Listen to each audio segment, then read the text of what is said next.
अमेरिकी research firm Hindenburg ने जब से अडानी ग्रुप को लेकर अपनी रिपोर्ट जारी की है, उसके बाद से ही अडानी ग्रुप में ताबड़तोड़ फैसले लिए जा रहे हैं। अडानी की कंपनी मुश्किल में घिरती जा रही है। कंपनी कई कारोबार में अपना हाथ समेट रही है। आपको पता ही होगा कि जनवरी 2023 में हिंडनबर्ग ने अडानी ग्रुप को लेकर खुलासा किया था, जिसके बाद से गौतम अडानी और उनकी कंपनी को एक के बाद एक झटके लग रहे हैं। अब इसका असर उनके 10 साल पुराने कारोबार पर भी देखने को मिल रहा है और अडानी ग्रुप अपनी एक कंपनी को बेचने की तैयारी कर रहे हैं, जिसको खरीदने के लिए विदेशी कंपनियों की कतार भी लगी हुई है। तो चलिए इस वीडियो में जानते हैं कि अडानी ग्रुप की कौन सी कंपनी बिकने जा रही है। Hi, this is Bhavna and you are watching good returns. दरअसल गौतम अडानी की कंपनी अडानी समूह नॉन बैंकिंग फाइनेंस सेक्टर से अपना कारोबार समेटने की तैयारी कर रहा है। अडानी ग्रुप की 10 साल पुरानी कंपनी अडानी कैपिटल को बेचने की तैयारी हो रही है।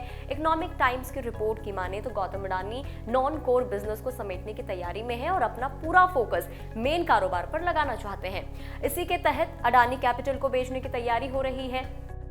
अडानी की इस कंपनी को खरीदने के लिए कई विदेशी कंपनियां कतार में हैं। रिपोर्ट के मुताबिक private equity firm Ben capital, Carlisle group और सर्बेरिस कैपिटल मैनेजमेंट गौतम अडानी की इस 10 साल पुरानी कंपनी को खरीदने की होड़ में सबसे आगे चल रहे हैं। अडानी के इस शैडो बैंक अडानी कैपिटल को खरीदने के लिए विदेशी कंपनियों ने दिलचस्पी दिखाई है। अगले कुछ हफ्तों में बोलियां लगाने की तैयारियां हो रही है। अब आप ये जरूर जानना चाहेंगे कि आखिर इस कंपनी को बेचा क्यों जा रहा है। तो रिपोर्ट्स कहती हैं कि अडानी ग्रुप अपने इस शैडो बैंक को इसलिए बेचना चाहते हैं क्योंकि वो ऐसे गैर प्रमुख बिजनेस से बाहर निकलकर अपना पूरा फोकस मेन बिजनेस पर लगाना चाहते हैं। अडानी खासकर उन बिजनेस से बाहर निकलना चाहते हैं जहां उन्हें कुछ खास प्रॉफिट नहीं हुआ।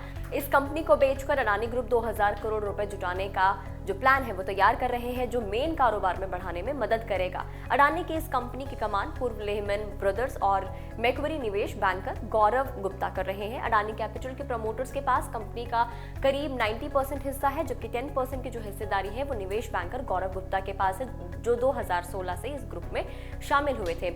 अडानी कैपिटल के पास AMU यानी कि एसेट्स अंडर मैनेजमेंट 4000 करोड़ रुपए और बुक वैल्यू 800 करोड़ रुपए है। ग्रुप बुक वैल्यू का 2 to 2.5 टाइम्स यानी कि 2000 करोड़ रुपए के वैल्यूएशन की उम्मीद कर रहा है। रिपोर्ट में ये भी कहा गया है कि न्यू इन्वेस्टर कंपनी में ग्रोथ कैपिटल के तौर पर 1000 से 1500 करोड़ रुपए भी लगाएंगे। ज्यादातर बोलीदाता बिजनेस के पूरी तरह से मालिकाना हक के लिए इच्छुक हैं। हालांकि प्रमोटर्स ये फैसला करेंगे कि छोटी हिस्सेदारी बरकरार रखी जाए या नहीं। अडानी कैपिटल 2024 में 1500 करोड़ रुपए जुटाने और 2% हिस्सेदारी की पेशकश करने के लिए IPO लाने की योजना भी बना रहा था, लेकिन इस बीच हिंडनबर्ग रिसर्च रिपोर्ट जारी होने के बाद इसे वापस लेना पड़ा। अभी कंपनी सेलिंग प्रोसेस के लिए एविडेंस के साथ काम कर रही है। चलो अब इस कंपनी के बारे में भी जान लेते हैं कि कंपनी क्या काम करती है।